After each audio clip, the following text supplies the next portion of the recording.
Hello dear student, welcome. अभी हम लोग नेक्स्ट टॉपिक पढ़ रहे हैं बच्चों लोग, sale of goods act. Okay, 1930 का ये एक्ट है। इसमें भी अलग अलग टाइप के आंसर्स है। सीधा पॉइंट पे आता हूँ। आपको क्वेश्चन है sale, feature of sale, sale act क्या होता है। तो सेल का सिंपल मतलब बोलूँ, बायर और सेलर। अब बच्चों को 5 रुपये दो, 5 रुपये लेके कहाँ भागेगा, दुकान पे जाएगा और दुकान में जाके क्या खरीदेगा, चॉकलेट खरीदेगा। तो बच्चे ने क्या किया, 5 रुपये दिया किसको, दुकान वाले को, सेलर को दिया, सेलर ने उसको चॉकलेट दिया। तो सेल मतलब बायर और सेलर, एक बंदा दूसरे बंदे को माल बेचता है एट गिवन प्राइस। फ्री में नहीं बेचेगा, प्राइस में बेचेगा। किसमें बेचेगा, प्राइस में।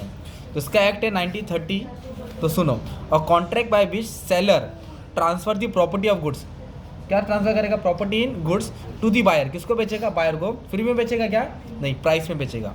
और इसमें कितने पार्टी इन्वॉल्व होते हैं सेल ऑफ गुड्स में, दो, एक बायर होता है और एक सेलर होता है। तो इसका एसेंशियल क्या है, टू पार्टीज इन्वॉल्व। तो इन द सबसे कॉन्ट्रैक्ट ऑफ सेल में सबसे पहला दो पार्टीज है। The first essential of that there must be two parties. कितने पार्टीज है, दो पार्टीज है। एक होता है बायर, एक होता है seller. Buyer is the person who buys the good, seller is the person who sells the good. ये डाल देने का।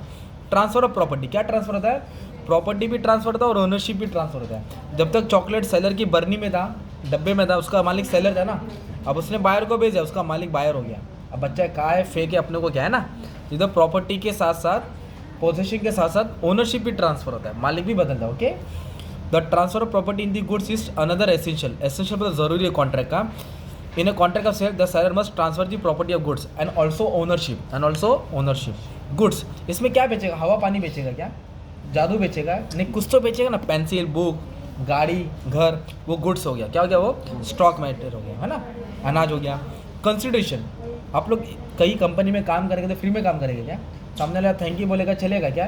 तो कंसिडरेशन बोले तो पैसा, समथिंग इन रिटर्न। बोलो कंसिडरेशन बोले तो समथिंग इन रिटर्न। तो सेल में कंसिडरेशन क्या है, प्राइस क्या है, वो चीज़ का दाम।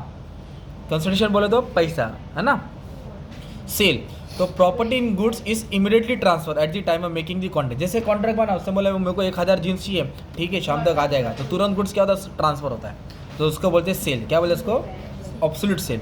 सिंपल मतलब तुरंत प्रॉपर्टी क्या हो जाएगी, ट्रांसफर हो जाएगी। और एसेंशियल ऑफ वैलिड कॉन्ट्रैक्ट, जो फर्स्ट आंसर पढ़े ना हम लोग ने, वैलिड कॉन्ट्रैक्ट। जो वैलिड कॉन्ट्रैक्ट में होता है, कॉन्ट्रैक्ट में क्या क्या चीज़ जरूरी है, उसके बिना कॉन्ट्रैक्ट इनवैलिड होता है, वो आंसर के हेड पॉइंट डाल देने के। ओके, जो फर्स्ट सबसे आंसर मेन है ना, वो वाला लॉ का सबसे फर्स्ट आंसर, उसके हेड पॉइंट डालने, उसका एक भी चीज़ छूटा, कॉन्ट्रैक्ट इनवैलिड हो जाता है। तो ये हो जाए सेल।